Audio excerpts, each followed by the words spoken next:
Bonjour, alors aujourd'hui première vidéo pédagogique sur le banjo. On va partir sur le principe d'accorder de la façon la plus traditionnelle qui soit, c'est-à-dire en quinte. Tout le monde ne l'accorde pas comme ça, certaines personnes l'accordent plutôt comme les 4 dernières cordes de la guitare, ça marche aussi, c'est une question de choix. Ça le rend un peu moins puissant, ça peut permettre d'être plus simple pour ce qui est de faire des solos. Après, souvent en rythmique, on trouve qu'en quinte, c'est un petit peu plus puissant et un peu plus efficace. Détons ici de vous faire une vidéo sur le banjo ténor accordé en quinte. Si vous voulez l'accorder comme une guitare, ça ne demande qu'à apprendre comme une guitare, il n'y a pas de différence dans ce cas-là. Le banjo ténor, nous aurons 4 cordes. La première étant donc un Do, la deuxième un Sol, la troisième un Ré, et la quatrième un La. De Sol, Ré, La. Donc de ces 4 notes-là, c'est vraiment important de comprendre très vite que c'est donc accordé en quinte. Donc on aurait la 7e case, ici, qui sera la même note que ici. Normalement, même chose ici, 7e case, 7e case. Un petit peu haute. Nous allons travailler aujourd'hui principalement sur la connaissance des notes sur le manche. Je vais surtout parler de la corde de La, parce que je vais utiliser cette corde en tant que référence dans les prochaines vidéos. Donc mon but il est que vous compreniez où se situent les notes sur la corde de La.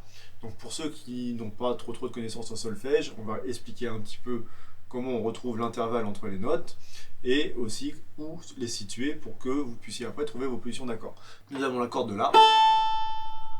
Après il faut savoir qu'entre La et Si, nous avons ce qu'on appelle un ton. Un ton, c'est quand sur un piano, par exemple, vous voyez le clavier, il y a les touches blanches et les touches noires. S'il y a une touche noire entre les deux, c'est qu'entre la première note et la note suivante, vous avez un ton. Concernant entre La et Si, vous avez une touche noire sur le piano. Donc La et Si, on a le Si bémol ou le La dièse pour aller sur Si.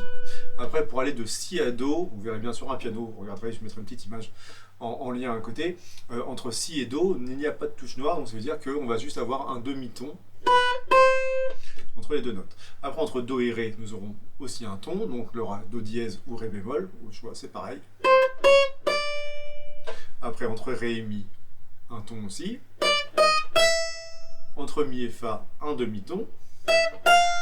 Entre Fa et Sol, un ton. Et entre Sol et La, pour revenir sur l'octave, un ton aussi. Voilà. Donc ça, c'est vraiment la base à connaître, c'est de pouvoir monter, je vais vous dire la gamme de Do en partant par là. Si vous faites La, Si, Do, Ré, Mi, Fa, Sol, La. Le but, il n'est pas de le faire rapidement, le but, il est de mémoriser les notes et de trouver où est-ce qu'elles sont sur le manche et de bien comprendre donc quand il y a une note entre les deux. Concernant, ça sera soit vous partez de La, si vous montez, considérez que vous faites un La dièse. Grossièrement, si vous partez du Si et que vous avez l'impression de descendre, ce sera plutôt un Si bémol, sachant que c'est exactement la même note, c'est juste comprendre que le Si bémol c'est un Si qui est descendu d'un demi-ton et le La dièse c'est un La qui est monté d'un demi-ton. Dans tous les cas, c'est la même chose. Avec le petit piège, Si dièse ça donne Do et Do bémol ça donne Si.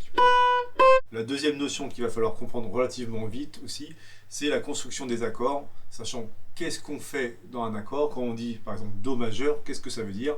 Do majeur, ça signifie en fait Do, prenez la gamme de Do, et vous cherchez la tierce de Do, donc Do, Ré, Mi, la tierce, avec le principe toujours des intervalles, mais en respectant les intervalles de la gamme de Do majeur. Donc on a Do, Ré, Mi. Donc on a une tierce majeure, vous voyez, en gros je monte de 4 cases, et quand je pars de Mi, après pour aller trouver la deuxième note de l'accord, qui va être la quinte tout simplement, je vais encore monter Mi, Fa, Fa, Sol, cinquième note de la gamme, fondamentale, tierce, quinte. Voilà. Ça, c'est la triade majeure de base à connaître.